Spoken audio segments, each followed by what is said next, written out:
మహేష్ తలా వెస్ట్ బెంగాల్లో ఫ్రెండ్స్, మహేష్ తలా వెస్ట్ బెంగాల్లో ఒక శివాలయం ఉంది. ఆ శివాలయానికి ఒక స్థలం ఉంది. ఆ స్థలంలో మన ముస్లింలు వచ్చి పండ్లు అమ్ముకుంటాం అని చెప్పి బండ్లు పెట్టుకున్నారట. అరే ఇప్పుడు మస్జిద్ చుట్టూ హిందువులకు ఎవడన్నా జాగిస్తాడా? బిజినెస్ పెట్టుకోనికి ఎవడన్నా జాగిస్తాడా? దేవాలయం దగ్గరకు వచ్చినప్పుడు నేను పండ్ల బండి పెట్టుకుంటా, పూల బండి పెట్టుకుంటా, నేను నీకు అమ్ముతానంటే కాఫిర్ కా పైసా నై चाहिए ना, काफिर को मारना चाहिए, तो काफिर का पैसा क्यों चाहिए? काफिर का देवालय क्यों चाहिए? देवल क्यों चाहिए? కాఫీరే వద్దనన్నప్పుడు కాఫీర్ గాడి పైస ఎందుకు, కాఫీర్ గాడి దేవాలయం ఎందుకు, ఆ దేవాలయాలకు ఉన్న భూములు ఎందుకు? హిందువులు పోయి నిరసన వ్యక్తం చేసిర్రు వెస్ట్ బెంగాల్లో. లుకే ఖతం. ఆహా మేము వచ్చినామంటే మీరు ఇచ్చేయాలి. లొల్లి షురు, వాళ్ళ పాపులేషన్ పెరుగుతాయి.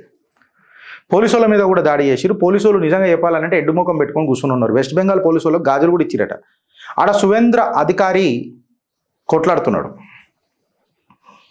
సేమ్ ఘటన భాగ్యనగరంలో కూడా జరుగుతున్నది. పంచలింగ స్వామి దేవాలయం సుల్తాన్ బాగ్ ఫలక్నుమా ఒకప్పటి హిందువుల చిరునామా. మీకు అర్థమవుతుందా నేను చెప్పింది? పంచలింగ దేవాలయం మన సుల్తాన్ బాగ్లో ఫలక్నుమాలు ఉన్న ఈ దేవాలయం ఒకప్పటి హిందువుల చిరునామా. ఇలా హిందువుల వాళ్ళు పెద్దగా చాలామంది అమ్ముకొని పోయారు.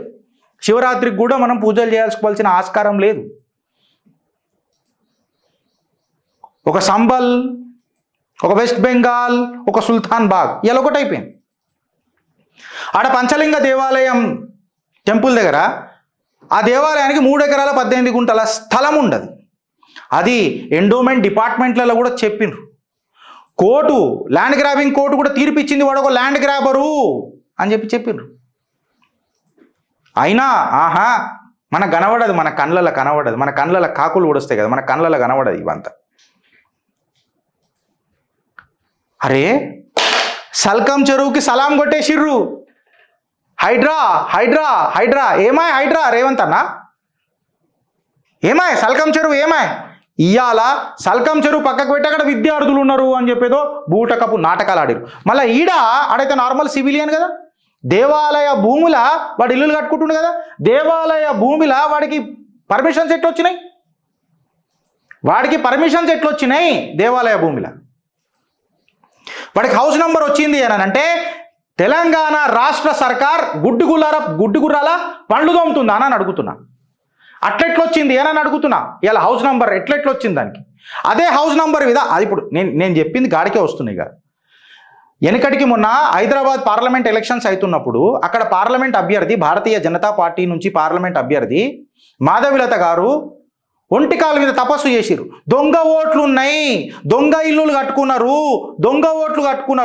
ఈ దొంగ ఓటర్లతోనే అసదుద్దీన్ ఓవైసీ గెలుస్తున్నాడు అని చెప్పి మాట్లాడుతున్నారు. మళ్ళీ ఇవాళ దేవాలయ భూముల ఇల్లు కట్టుకుంటే అటు గిట్టి నెంబర్ ఎట్లా ఇచ్చిర్రు? ఇవాళ దొంగేవాడు, లంగేవాడు, లుచ్చేవాడు చెప్పుర్రి. అదే నేను వక్ఫ్ భూములలో పోయి కట్టుకుంటానా? పర్మిషన్ దొరుకుతుందా? అసలు నాకు నోటీస్ కూడా రాదు. ఆడ ఏదో పేపర్లు ఎత్తాడో 6 నెలల్లో చూసుకోవాలి, లేకపోతే కథం గోటీలు. అది నేను అమ్ముకోవడం పోయినప్పుడే నాకు తెలుస్తుంది. అదే దేవాలయాల భూములు మాత్రం పుణ్యానికి వచ్చిన పుంటికూర ఎవడు పడతాడు నెత్తి మీద కొట్టుకుంటూ పోతాడు ఇట్లా. అసలు ప్రభుత్వం ఉందా? ప్రభుత్వంకి సిగ్గుశరం ఉన్నదా? దేవాలయ భూములు అంటే మీకు పొరగల మజాక్ అయిపోయిందా? అంటే మా హక్కులు కావా? సెక్యులరిజం అని అంటే హిందూ నాశనం కావాలనా? ఈ దేశంలో మేము 10th గ్రేడెడ్ సిటిజన్లమా? కలెక్టర్ దగ్గరికి పోయారు మాధవిలత గారు. కలెక్టర్ దగ్గరికి పోయి కంప్లైంట్ ఇచ్చిండ్రు పంచలింగ దేవాలయంలో. ఇగో కలెక్టర్ దగ్గరికి పోయి కంప్లైంట్ ఇచ్చిర్రు. 4 వారాల టైం అడిగిరు. 4 వారాల టైం ఇస్తే 3 వారాల టైం ఇచ్చిర్రు. 3 వారాల టైం ఇస్తే సరే ఓకే ఫైన్, మనం కూడా ఆగాలి కదా 3 వారాలు. కలెక్టర్ గారు చెప్పారు కదా, కట్టర్ హిందూ పోయినప్పుడు కలెక్టర్ గారు మాట ఇచ్చిర్రు. కట్టర్ హిందూ మాధవిలత గారు పోయినప్పుడు కలెక్టర్ గారు మాట ఇచ్చిర్రు, అమ్మ 3 వారాల టైం ఇవ్వండి, ఇన్ని ఆధారాలు మీరు చూపించారు కాబట్టి నేను అప్రోప్రియేట్ యాక్షన్ తీసుకుంటా అని చెప్పారు. మేము కూడా సమన్వయంగానే ఉన్నాం. వి ఎగ్జిబిట్ పేషెన్స్. దాని తర్వాత చిత్రగుప్తులం కదా, చిట్టాలు మాకు దొరకకుండా ఉంటాయా? మాకు ఒక చిట్టా దొరికింది. చిట్టా ఏందనంటే గ్రేటర్ హైదరాబాద్ మున్సిపల్ కార్పొరేషను ఒక